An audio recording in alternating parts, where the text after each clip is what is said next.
Hello students, welcome to EPG Pathshala. I am Professor Ipshita Bansal from BPS Women's University, Sonipat, Haryana. Today we will be discussing about the module Strategic Downsizing of the paper Strategic Human Resource Management. After studying this module, students will be able to understand various possible reasons for downsizing, the strategies of downsizing, and selecting employees for downsizing. One of the strong emerging trends of the current scenario in various establishments is employee downsizing. It is a necessary evil as cutting costs, budgeting, and staying at par with ever-changing business scenario is of crucial importance. Various studies have shown that the downsizers, in comparison to the organizations which do not downsize, do not produce any better output and results. Firms that lay off the staff without any conclusive amendments to the current strategies do not have a significant growth. Over 3 million Americans were given the pink slip in 2008.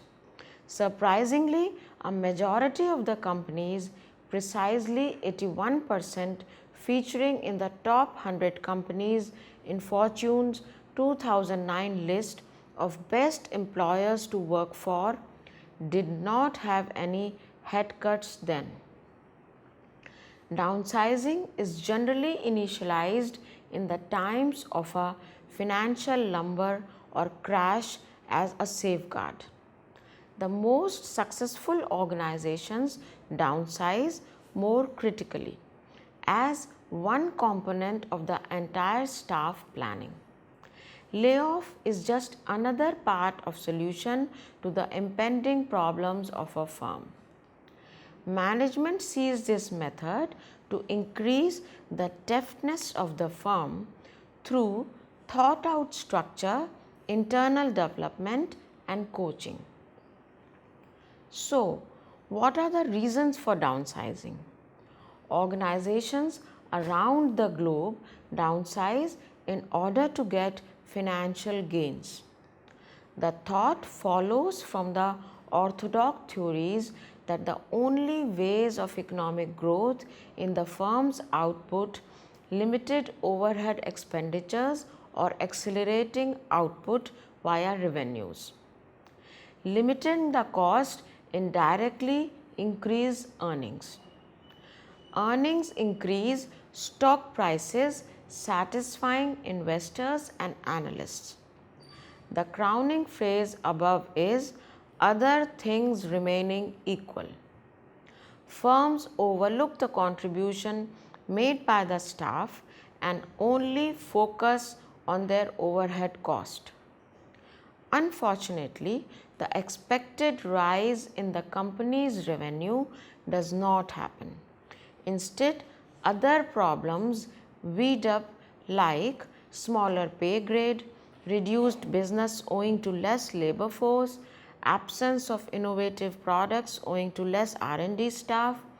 As a general spirit of organization falls, it rapidly decreasing efficiency, having a proportional effect on productivity. The crux of the matter is that firms who have head cuts result in tremendous damage to the esteem of the staff.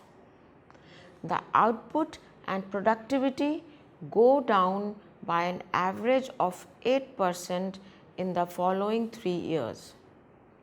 Even though with all such negative reviews, firms still downsize just as an aping act, seeing other rivals do it. However, when a contemporary firm cuts pay, the other firm is left with no choice but to downsize. Honkos like General Electric and Procter & Gamble have witnessed a Herculean task growth in output from downsizing and redesigning business strategies. exemplifying how the process works. A lesson for the pool of firms which struggle even after downsizing to meet costs. Jack Welch's extraordinary feat in General Electric was brilliant, but a fair realization is required for all top management that such stunts are not easy to pull. Some companies downsize as the top-notch officials like CEOs are anxious about the backlash from shareholders and analysts. As early as the times prior to the declaration of the potential headcuts in Citigroup announced layoffs, whirlpool of critics insisted that the financial unstable tyrant needs to control costs. Although the layoffs didn't really better the stock prices, it was most certainly an alarm which the firms adhered to. The head cuts unfortunately didn't do much in the downfall of the Citicorp as it filed for bankruptcy in November 2009. Let's now try to understand when to downsize. Extreme precautions need to be taken while downsizing. Considering the potent impact of the economic crisis of 2007, many establishments had to face drastic drops in output. This lull bore more major impacts on solitary, single-line firms because the depression couldn't be tackled by upscaling or bringing in consistent scale. With the economic crisis, firms had no option but to downsize as a last-ditch effort to sustain. Here, the layoffs were triggered by an emergency. Sometimes downsizing could be an effort to sync wider labor force planning in accordance to the holistic planning of the firm. For example, an organization that is looking to diversify and the satisfaction of various types of fresh customers might be inclined towards firing the staff who have a low skill index and redundant knowledge. This would open positions for hiring employees who are experts in their fields and have a broader knowledge base, apt for the adjusted business plan. So, what are the practices which should be avoided? Laying off is not always conducive as the expected growth outcome might not be achieved. Variation in work ethics and principles could have adverse effect like accelerated showing up for positions but deterred innovation. In lines of these firms such as Aflac, SC Johnson, Synovus Financial and Southwest Airlines have reserved from this method. Downsizing needs a dedicated, unabated strategy in place of volatile triggers. If in case of a knee-jerk trigger, the consequences could be long and dreary. Overhead cost and staff are seldom the firm's problems. They are in fact the pillars of production and innovation. As an analyst said, anyone can lay off personnel, cut budgets, and change an organization chart. It takes true genius and creativity to grow a business. So, as stated earlier, it is meaningless to lay off staff without appropriate changes in strategy. Downsizing in this case would simply mean piling the work in question onto less labor, directly denting efficiency.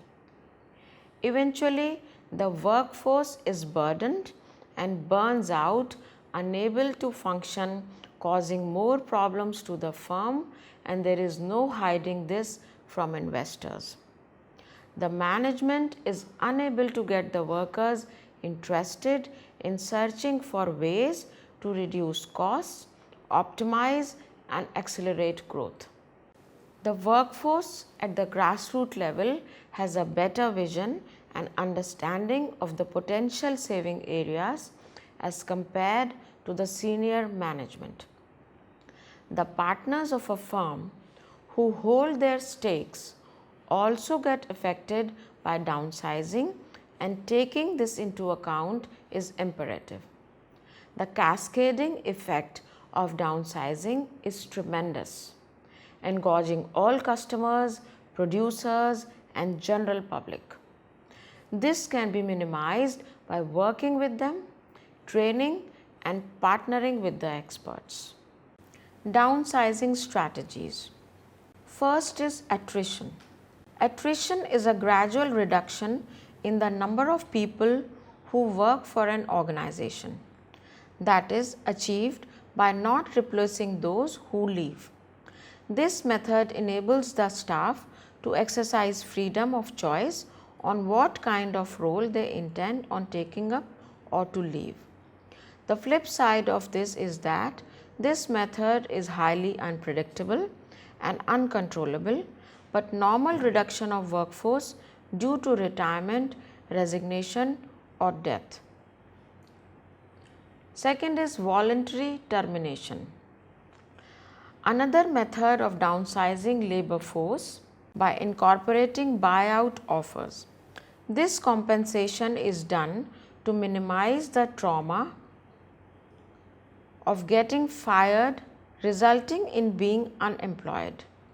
Ford Motor Company and General Motors have exhibited typical buyout plans of late. At Ford, the staff employed for 30 or more years were compensated with $35,000 for who could entail the entire retiree benefits, and a compensation of $1 lakh to younger workers who willingly declined the retiree health care and Ford pensions. The staff who took up some vocational courses or went away to pursue further studies in various universities were given the entire tuition fees, half their usual pay and full medical coverage. These employees were allowed to have the accumulated pension but had to let go of any retiree health benefits. Almost half of Ford's hourly production workers, that is 38,000 workers, accepted one of the alternatives. At GM, that is General Motors, approximately 35,000 employees received checks in the range of $35,000 to $140,000 to retire early. Early retirement incentives, that is ERI. This methodology believes in promising an ample retirement plan for the agreement of willingly quitting in a certain point in future on the employee's part. At times, early ERI is to dilute the inevitable accumulation of labor force and impending problems. A methodical termination requires to having retention bonuses with varied dates. The senior management would presume that early retirement is a channel to promotions for juniors.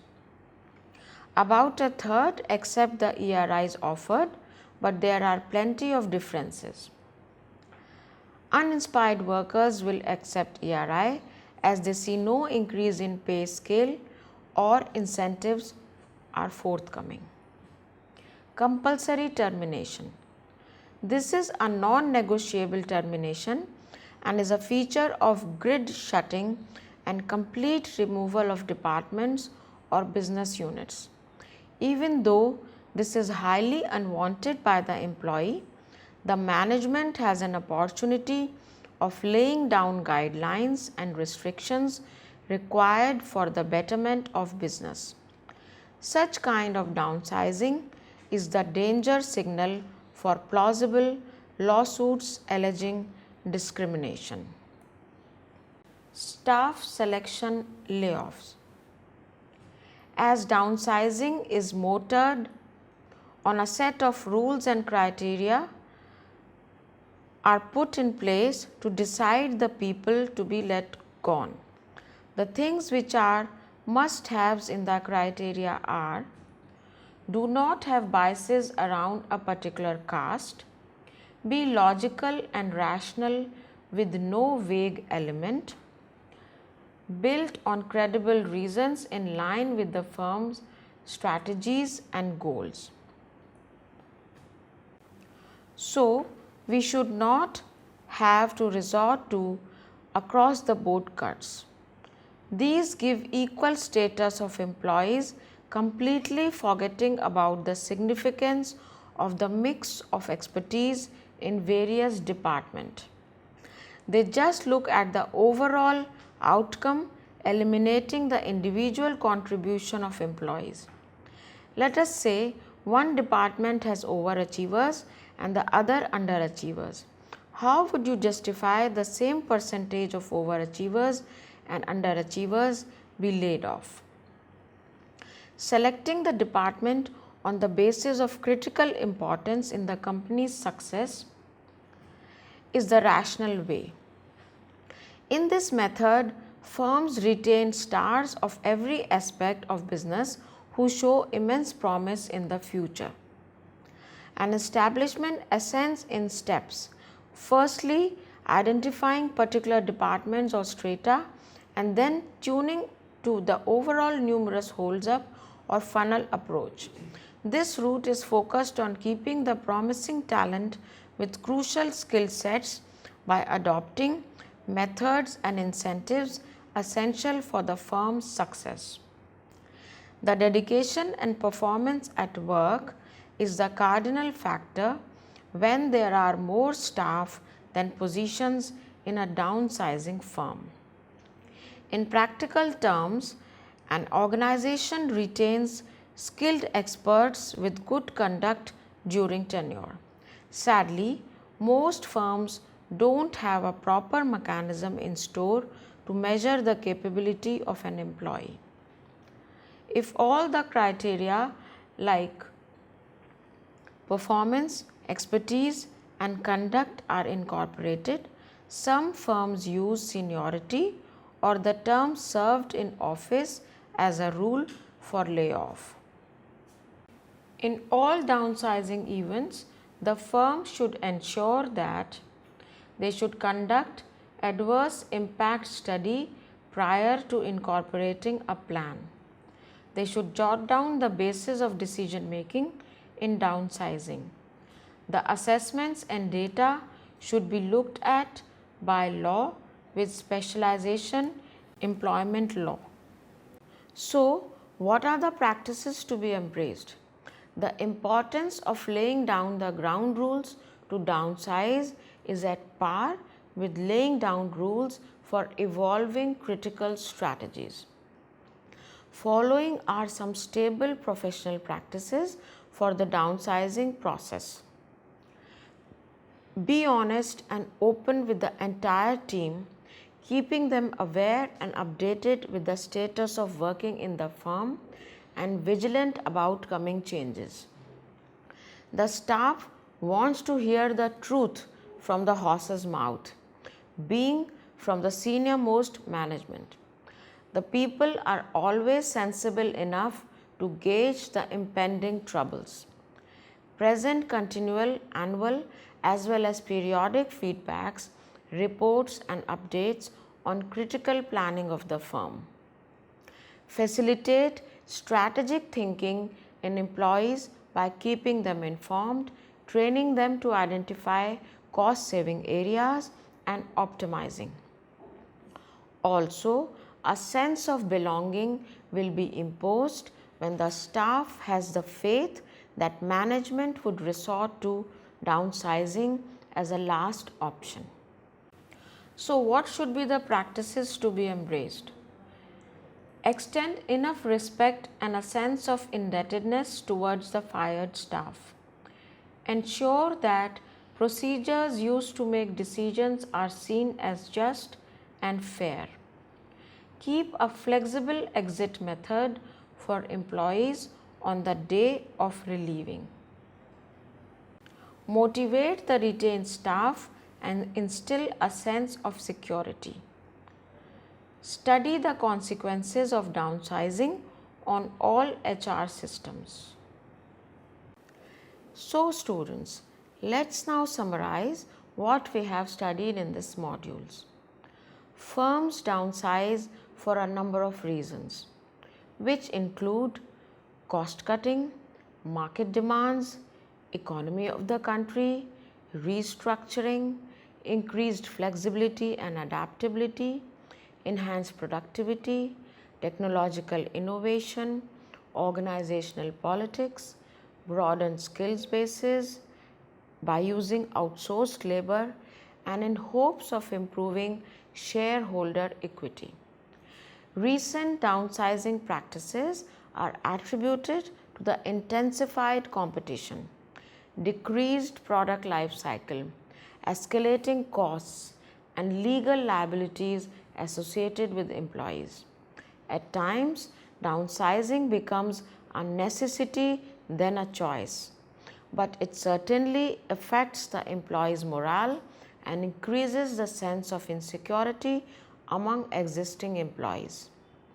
Organizations undergoing downsizing should deal with the situation very carefully by following an effective communication strategy, ensuring fairness by providing a sense of distributive and procedural justice. Also, the legal considerations related to employees should be handled carefully. Thank you.